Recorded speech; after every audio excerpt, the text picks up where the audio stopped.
Good evening, everybody. So this is my third attempt now at the Alexander Hamilton review video for your essay, but I believe this will be a go. So there are many different ways, obviously, you can approach the essay. I'm going to give the organization that I think is one possibility, but please feel free to email me if you have any questions. So I did put a little picture here of the $10 bill, and that's all for images. The rest is just going to be straight writing. So for the introduction, and I still haven't learned about the pen. For the introduction, I always think it is good to give some background leading into the topic. The topic is Hamilton. He's the first Secretary of the Treasury. Prior to him, we had the Articles of Confederation. And this form of government, economically speaking, we had no uniform currency. Each state had its own. And we had an unstable economy. So he was selected by George Washington as the first Secretary of the Treasury.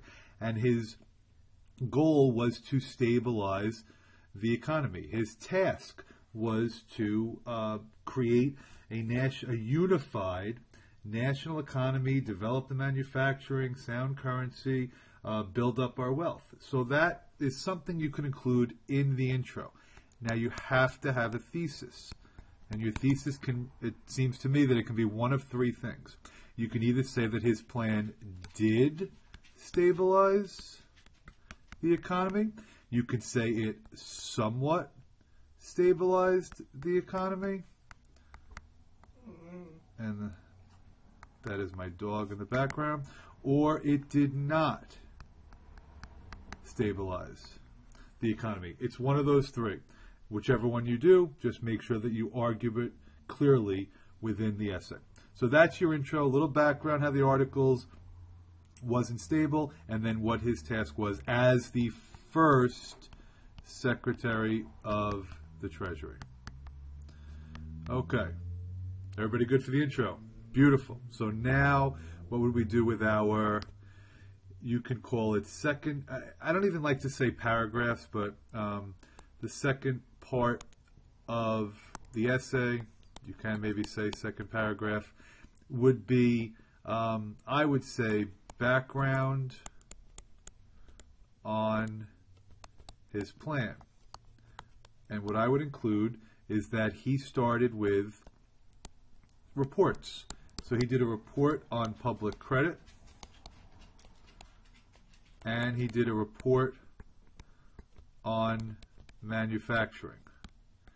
And what he concluded is that the nation would be better served if we paid off all debts, consolidated them into one national debt. So consolidated all debts. Now I'm going to explain this. I'm not going to write much here. I'm just going to explain this. Some people still owned bonds from the previous Article Confederation government. Some people still owned bonds from the Revolutionary War era. So he said, we're going to pay these bonds off. We're going to buy them back from the people at face value. And what that means is whatever the full value of the bond was, he was willing to pay for that. Now, other people, poorer people, had already paid off their bonds, had sold their bonds. They were desperate during the either Revolution or Articles period. Wealthy people had kept their bonds. And that's where some of the criticism comes in. But he believed that if we pay off all the bonds with new ones, and we help to assume the debts of states, we could create one national debt. And that national debt will help unify the country. Rather than have Massachusetts have some debt, rather than have some people own bonds that are all different time periods, let's consolidate, let's unify all of our debts so that other nations will have greater respect for us economically. They can see us as one unified country. I hope I've been able to explain that between the notes, my explanation, the textbook. Hopefully you fully understand how he viewed the national debt issue. That can be one paragraph here. You might want to put it in two. We'll see. Those are my dogs in the back, so I'm going to pause for 1 second. Okay. Now, in my third paragraph, I believe that I would now talk about how he's going to pay the debt. Because unlike today, that was his goal. And he came up with two ideas. First, we're going to have an excise tax on whiskey.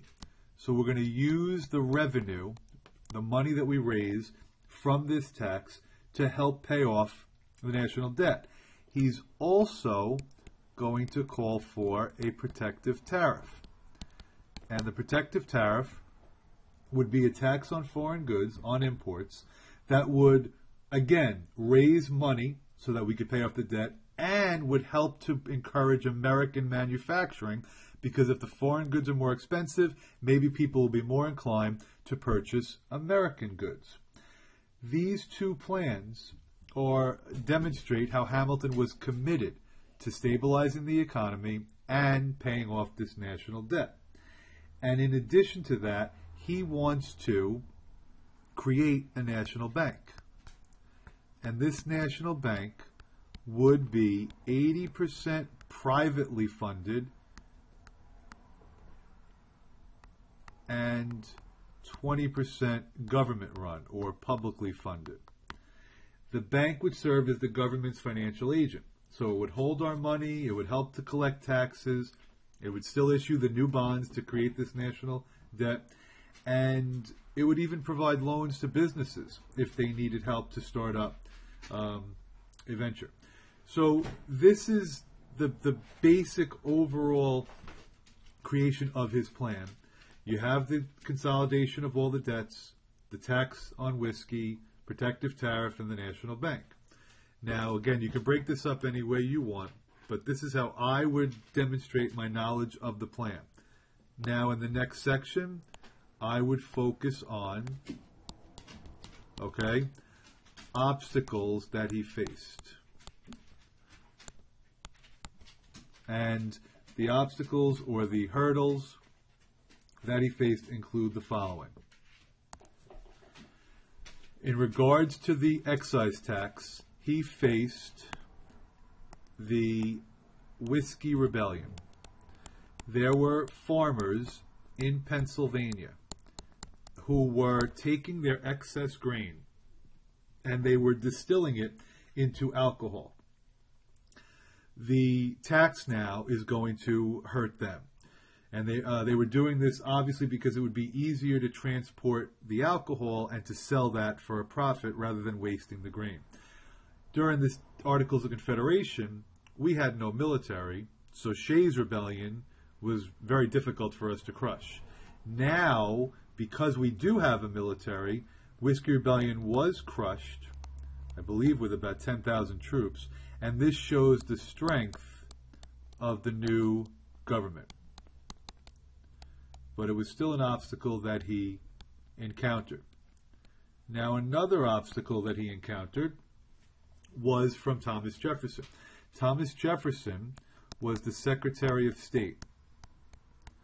God, my handwriting is awful, and it doesn't help that my dogs are pushing the table. So Jefferson, who was Secretary of State, once I get the webcam going, I'll show you the dogs. And Jefferson believed that the national bank was unconstitutional. He said it does not state in this new document that that the Treasury can create a national bank. So he was interpreting the Constitution very strictly at the time. Hamilton said it does not say that I cannot create a national bank. So he was interpreting it loosely. This is going to lead to our first two political parties, even though there was not something that the nation was looking forward to, because the Founding Fathers specifically did not want there to be political parties. What will happen is there will be Federalists who, I'm going to go to a new slide if I can figure that out. New slide. So, there will be, sorry for the pause, there will be the supporters of Hamilton, who will be called Federalists, and then the supporters of Jefferson, which will be called the Democratic Republicans. And I know that confuses some of you. I'll explain it all in a future slide. This is all largely because of the disagreement over the bank. Hamilton supports the bank. Okay. Jefferson was opposed to the bank. And these political parties, unfortunately, lead to bitter struggle within George Washington's cabinet.